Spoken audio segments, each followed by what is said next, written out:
खराब हो जाता है। ज्यादा प्रपंच चिंतन करने से दिमाग खराब होता है। आज तक कोई भजन में पागल हुआ है? अस्पताल ले गया भाई और वहां डॉक्टरों ने साबित कर दिया कि इसका दिमाग खराब हो गया। आज तक एक बताना उदाहरण। हां, तुम्हारे दिमाग के परे उनका दिमाग पहुंच गया, इसलिए तुम उन्हें को पागल समझते हो और वो तुम्हें पागल समझते हैं। जैसे कोई कूड़ा करकट बटोरते नजर आवे तो आप कहोगे ना पागल है। भगवत विमुखता से जो भी तुम संग्रह करते हो सब कूड़ा करकट है, और वो उसको महत्व दिए हैं तो तुम उसका त्याग कर रहे हो, तो उनको लगता है ये पागल है, इसको छोड़ के जा रहा है। और अपने को लगता है ऐसी महामहिम जो हमें प्रियालाल की प्रेम राशि का मार्ग मिला, उसको छोड़ करके ये पागल, उनकी नजर में वो पागल, उनकी नजर में वो पागल। भजन करने में ऐसी महामहिम ज्ञान शक्ति जागृत होती है जो ब्रह्मा जी को नहीं प्राप्त है। मान लीजिएगा, वो महिमा, वो सामर्थ्य ब्रह्मा जी को भी नहीं प्राप्त है। एक भक्त है जो ठाकुर जी को दुलार करके उनके साथ खेलता है, वही ब्रह्मा जी जब देखते हैं कवल लिए हुए बंसी फेट में कांप जाते हैं जब वैभव देखते हैं। भक्त तो नहीं कांपता ना, उनसे लड़ जाता है। मान लो उनके सखाजन उनसे लड़ जाते है ना, इनका श्रेष्ठ सामर्थ्य, ब्रह्मा से भी श्रेष्ठ सामर्थ्य उनकी है। देखो ना, सब डर रहे हैं। प्रहलाद जी क्या डर रहे हैं क्या प्रभु से? कितनी श्रेष्ठ सामर्थ्य है। अगर किसी कारण से कदाचित क्षण भर के लिए भजन रुक जाए तो उस भक्त को ऐसी व्याकुलता होती जैसे किसी का दम घोटो, सांस बंद कर दो, मुंह बंद कर दो तो कैसा लगेगा, ऐसा उसको लगता। नाम छूट तद स्मरणेन परम व्याकुल, भजन छूट गया। अब आप लोग देखो अपने हृदय में कैसी उपासना हो रही, जरा इन बातों को पकड़िए। अगर किसी कारण से क्षण भर के लिए भजन रुक जाए तो जैसे क्षण भर के लिए श्वास रुक जाए तो दम घुटने लगती है, व्याकुलता आ जाती, ऐसे तद विस्मरणेन परम व्याकुलते थी। क्या ऐसा होता है? देख लीजिए आप, सावधान। क्षण भर के नाम छोड़ने के लिए अगर त्रिभुवन की संपत्ति दी जाए तो भी वो जो नाम नहीं छोड़ता उसी को महाभागवत कहते हैं, क्योंकि ये सब मायाकृत है। इसको बैठा लो हृदय में। महत्व बुद्धि ऐसी नाम के प्रति होनी चाहिए, सामने वाला व्यक्ति प्रसन्न होगा तो क्या दे देगा। भक्त का चित्त अनन्य होता है। पहली बात, भक्त भगवद आश्रित होकर के निरंतर भजन परायण रहता है और प्रभु के सुख के विषय में सोचता है। चलो उतनी ऊंची स्थिति नहीं तो इतनी बात मान लेते हैं, प्रभु के आश्रित होकर निरंतर भजन परायणता। अब दूसरी बात, भक्त का चित्त अनन्य होता है, केवल प्रियालाल के आश्रित होता है।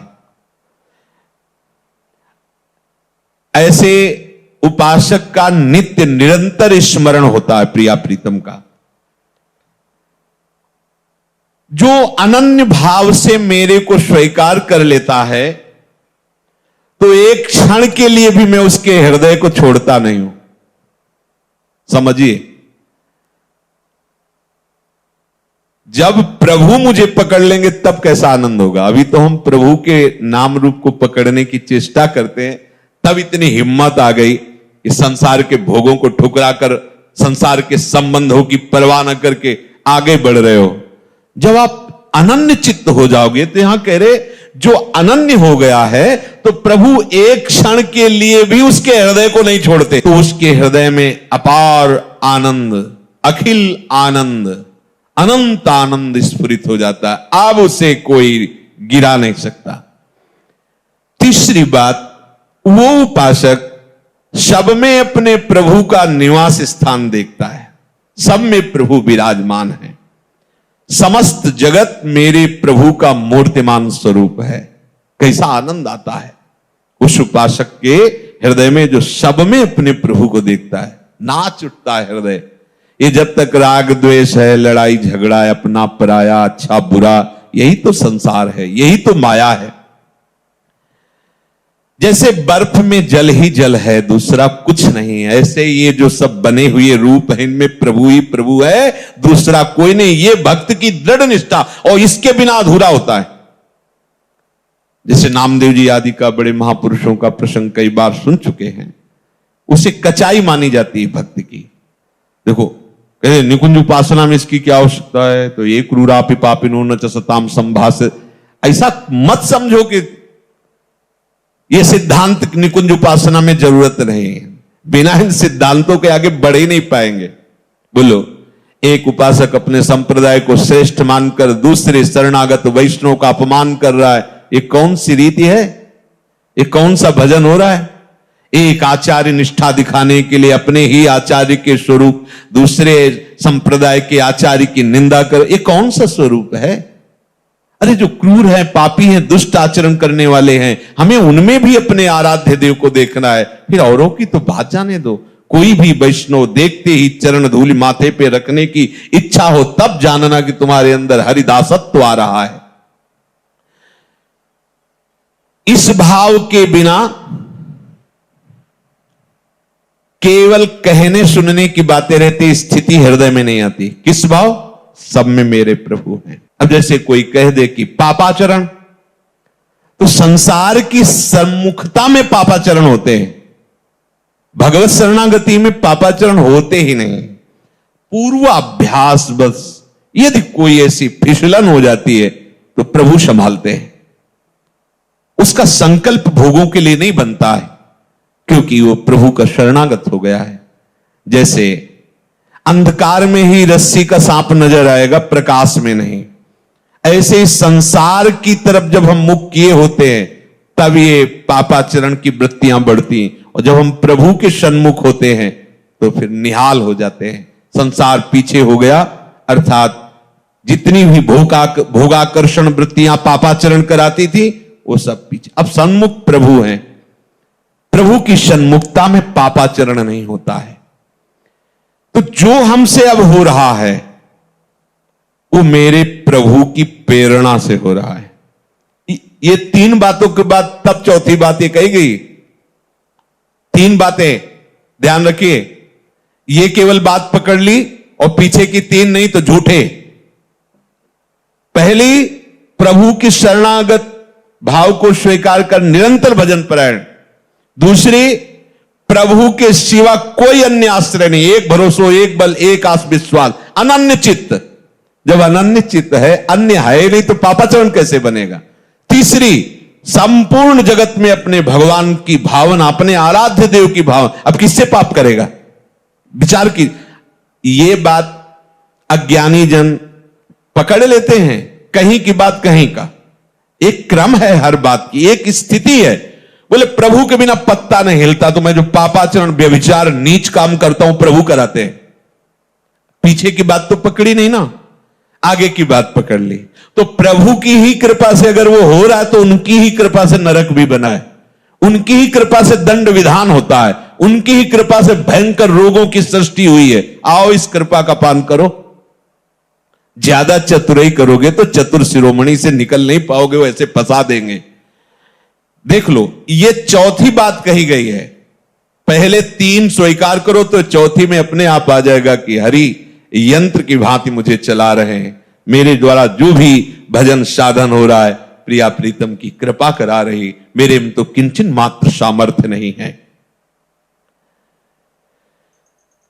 जल के रस, चंद्र सूर्य के तेज, आकाश के शब्द, पृथ्वी की गंध, अग्नि की दाहिका शक्ति, वायु की धारणा जीवन शक्ति, जीव के जीवन, पुरुषों के पुरुषत्व, बुद्धिमानों के बुद्धि, तेजस्वियों के तेज, ज्ञानियों के ज्ञान, मनुष्यों के मन, सब सामर्थ्य इन्हीं से आती है, प्रभु से आती है। सबका मूलाधार, शक्ति का केंद्र प्रभु है। ऐसे अव्यय, अनादि, अनंत शक्तिमान प्रभु को अपना समर्पण करके भक्त प्रतिपल देखता है, वो मुझसे करवा रहे, वो बुलवा रहे, ये गवा रहे, ये कहीं अपने को नहीं देख पाता, अपनी सुधि ही नहीं रहती। जब समस्त शक्तियों के दाता प्रभु है तो आप में किंचन मात्र कहीं अपनापन नहीं दिखाई देना चाहिए। अपने में मैं ऐसा बोल लेता हूं, मैं ऐसा कर लेता हूं, मैंने ये किया, मैंने वो संभाला। ध्यान रखना है, बहुत सूक्ष्म बात है, आम के अंतर्गत की। जब सूर्य का तेज उन्हीं से मिला है, सूर्य को चंद्र को उन्हीं से मिला है, आकाश को जो शब्द मिला उन्हीं से मिला है, अग्नि में जो दायिका शक्ति उन्हीं से मिली है। तो आप में जो कुछ सद्गुण है, जो सामर्थ्य, वो किससे आई है? अरे इन बड़ों बड़ों को उन्हीं से मिली है, तो आपको भी उन्हीं से मिली है। स्वीकार कीजिए। स्वीकार करने मात्र से आपको दर्शन होने लगेगा कि प्रभु के द्वारा मैं संचालित हो रहा हूं, मैं अहंकार या माया के द्वारा संचालित नहीं हूं। तमेव शरणम गच्छ सर्वभावेन भारत, तत्प्रसादात् पराम शांति स्थानम प्राप्स्यसि शाश्वतम।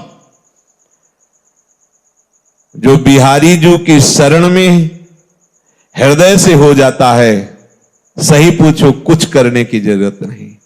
कह रहे तत्प्रसादात् पराम शांति। इसीलिए हम सावधान करते रहते, किसी का भरोसा ना होने पावे। नहीं, अपने पास कोई तपस्या बल वृत्ति, साधना बल वृत्ति नहीं है। हम सब केवल एक कृपा के आश्रित हैं। अगर किसी अन्य का भरोसा हो गया, अन्य का आश्रय हो गया, तो चूक हो जाएगी।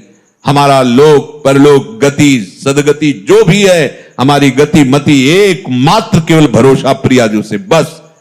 और इसी से बेपरवाह रहते हैं, और बेपरवाह रहिए, यहां कभी चूक नहीं हो सकती। हमारे अहम में चूक ही चूक है, और यहां कभी चूक नहीं हो सकती। करुणा कर उदार, राखत कछु न सार। इसलिए बात पकड़े रहना। कांप जाना अगर अन्य भरोसा होने की बात आवे कि